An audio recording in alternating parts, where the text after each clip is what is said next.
today. Well, this week we've had the Epstein files drop, and we've also had the Bautista versus Oliveira, the first fight night of the 2026 Paramount era. Two crazy moments in history. Today, specifically, we'll talk about the Bautista versus Oliveira fight night, which I thought wouldn't be so good, but man, Bautista's performance, a complete shutdown of a rising star in Vinicius Oliveira. I picked Mario Bautista to win that fight, but I thought if there was gonna be a finish, it would be on the Oliveira side, or it would be like in the later rounds after Bautista grinded it. And there was this idea of Mario Bautista being a guy with good boxing, but and okay grappling, like well rounded, but this guy has very legitimate jiu-jitsu. That guy is a very, very good grappler. And it begs the question, after you see him like completely dominate someone like Vinicius Oliveira, who's a big fella at the bantamweight division, just how good is Umar Nurmagomedov? Because Umar was out grappling Mario Bautista the whole time. So I mean, Bautista showed levels to this game, and he's a very good fighter. He has good volume on the feet, lacks a little bit of pop on there, but he has very good takedowns, and he had very good wrestling. Yesterday he showed very good wrestling, great grappling instincts, and dude, these transitions were poetry in motion, as Michael Chiesa said. Phenomenal fight. From Bautista, and I'd love to see him fight Song Yadong next. I think Corey Sandhagen versus O'Malley makes sense, but if not, that's also a rematch I'd love to see. I'm kind of more hyped for a Song Yadong fight though, because I feel like O'Malley versus Corey Sandhagen is a very cool fight. So yeah, there's that. Now, next, we have the Kyoji Horiguchi versus Amir Albazi fight. Dude, Amir Albazi, he's like, people say, oh yeah, he's a big guy, man. He's not, first off, he's really not that big. Even for flyweight standard, he's not that crazy big. But if you're going to be that slow and you have a good frame for flyweight, dude, just go to bantamweight, man. Like, Kyoji Horiguchi styled on him the whole time. They were like, some people gave Amir Albazi the first round. It was 14 significant strike to 1, zero takedowns, and 26-4 in terms of strikes. I don't even know what fight they were watching. Look at the amounts of difference. And some people had that fight 29-28. Oh yeah, close round, man. Yeah, close fucking round. Okay. Amir Albazi is literally a punching bag. He hasn't won a fight against a single good opponent in his life. Kai Kara-France, 5-round split. That was a clear as day robbery. I don't know this dude. This is not Devason Figueiredo. He looks like a Walmart version of Devason Figueiredo, and he has the same last name. He beat that guy, okay, and he beat Gordon. That's the worst fighter, Malcolm Gordon or something. Anyways, so Amir Albazi, terrible. Easiest win in the rankings. Book him with Charles Johnson next or something. Like, book him down the rankings. Book him against Almabayev. But Almabayev's going to make a quick work of Amir Albazi as well. So, Jelton Almeida versus Rizvan Kuniev next. Guys, I picked Rizvan Kuniev. I was pissed about the matchup, but you know what? Rizvan Kuniev, I was hating on the matchup because he never won a fight and he's getting ranked opposition. The thing is that he's never looked like he looked good against Curtis Blade. That was a 50-50 fight. You can kind of score it either way. And now he's out here beating Jelton Almeida. So, and he showed phenomenal takedown defense. 0 out of 8. Insane. Outstruck him. And did he outstrike him every round? He did in that round. Did in that round. And didn't in the last one, but, still had a good finish to that round, so probably stole that round as well. Gelton Almeida really is a good grappler, but when he's fighting these kind of like EVs with good takedown defense, his striking is so bad he can't match anyone. So as long as he's fighting people with good takedown defense, actually great takedown defense, to be fair, he's one of those guys who's more so a BJJ guy, who's a physical freak, and since he's in a plotty division, he's able to do stuff. But no, Rizvan Kuniev is the real deal. I'm very hyped to see what's next for him. And yeah, so we'll see that. So, by the way, in these fights, I'm 3 for 3. I picked Mikhail Jacek as well. Close fight, though. Baryu showed that he's still... Damn. Okay. I was struck him every round, but, you know.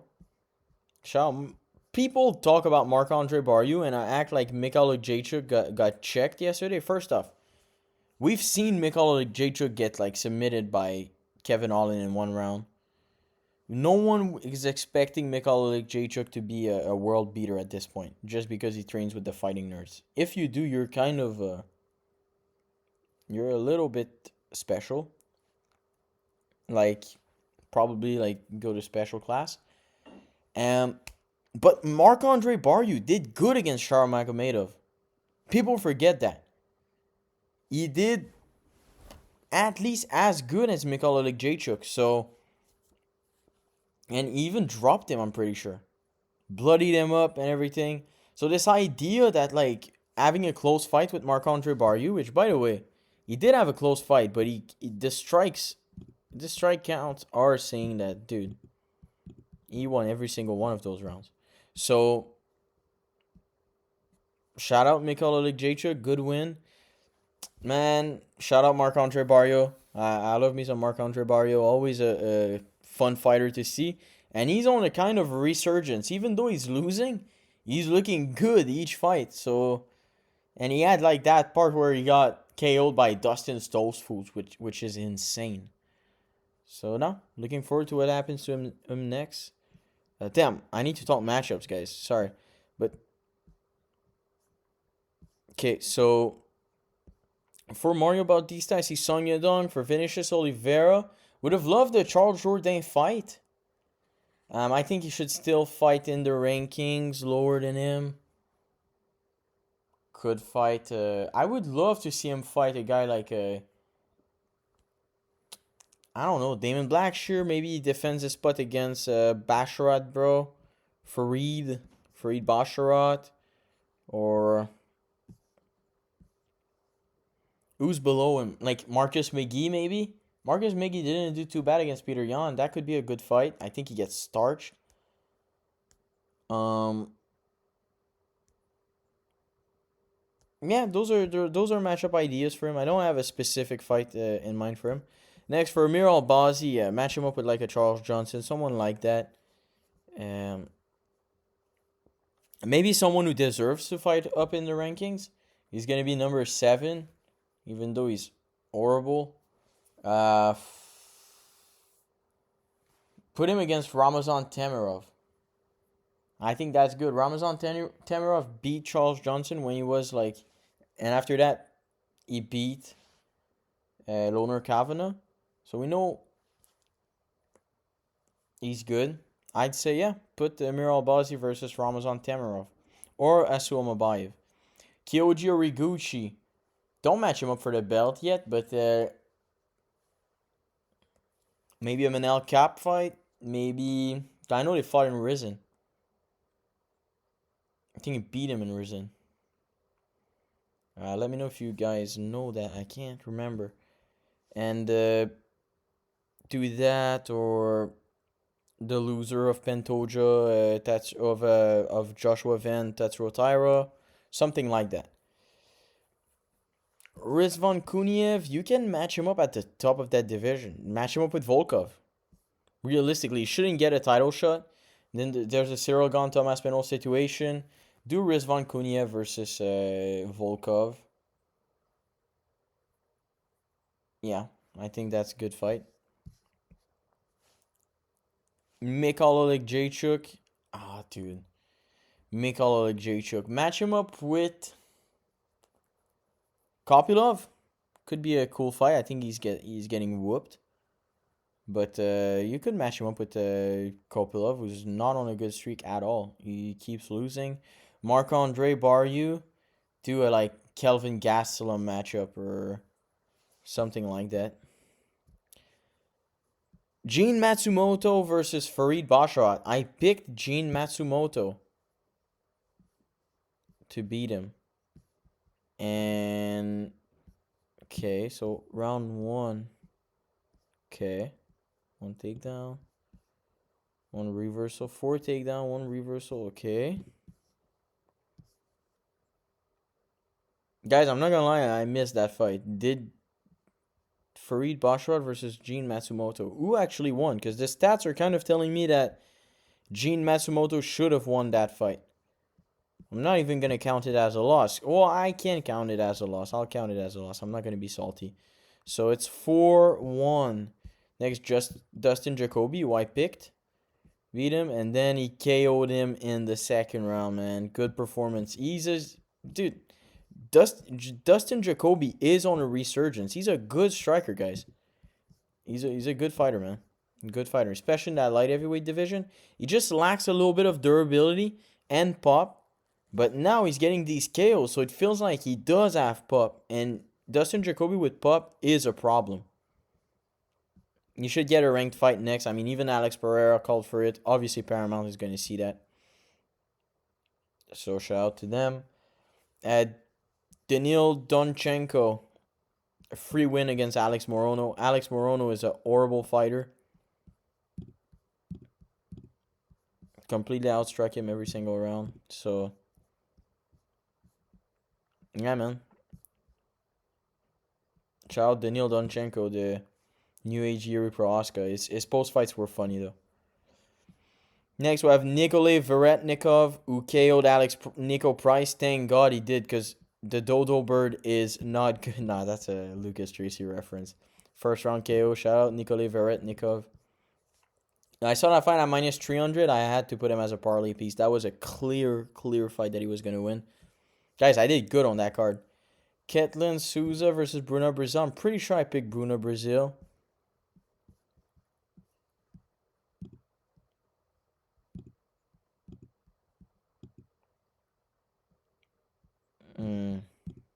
Okay. Didn't watch that fight, I'm not gonna lie. Shout out to them. That's my second loss on this. Yo, what happened? Okay, Yavir Basharat versus Gianni Vasquez. Yavid Basharat just got KO'd by Ricky Simon. Coming up, that's good to come back and get the win. I guess he got a knockdown, dude. Yavid Basharat. Shout out Yavid. Wang Kong.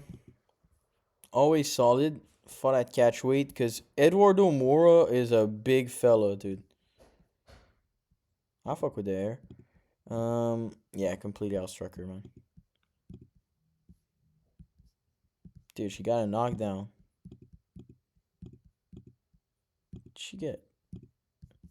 Yeah, she got a 1 knockdown. Okay. Yeah. So shout out Wang Kong. She's legit. I picked Jacob Willax to beat Muin Gafurov. Had money on that, so that's good. So I did good on that card. I did good. Yeah, submission at the end, and he tapped. Dude, back off, man. And Claudia Segula. Did I pick Claudia Segula? I'm pretty sure I picked Cachoeira to beat. Or damn it, they went at it. I didn't see that fight either. Holy smokes.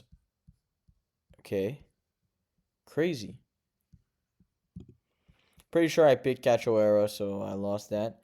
So I'm 0-1, 1-1, 2-1, 3-1, 3-2, 4-2, 5-2, 6-2, 6-3, 7-3, 8-3, 9-3, 10-3. 10-3, guys. Dude, nowadays our bets, we're winning like crazy on bets. It's actually insane. Like, all of my picks are almost like I have an elite pick rate at this point, and my bets are hitting because I really do pick whoever I genuinely believe is gonna win. And none of this. I like this guy. I'm picking who I think is gonna win the fight, and I try to be as unbiased as possible, and it's really working well on me. 10-3 last card went something like 9-3, and the one before went like 11-1, something like that. We had just one that we didn't get. Crazy, and it was the Charles Johnson fight. So yeah, we're doing phenomenal on picks. Thank you for watching the video, guys. Let me know what you guys think. I hope you like the video. Make sure you drop a comment and subscribe to the channel. We're at almost 100. Till next time.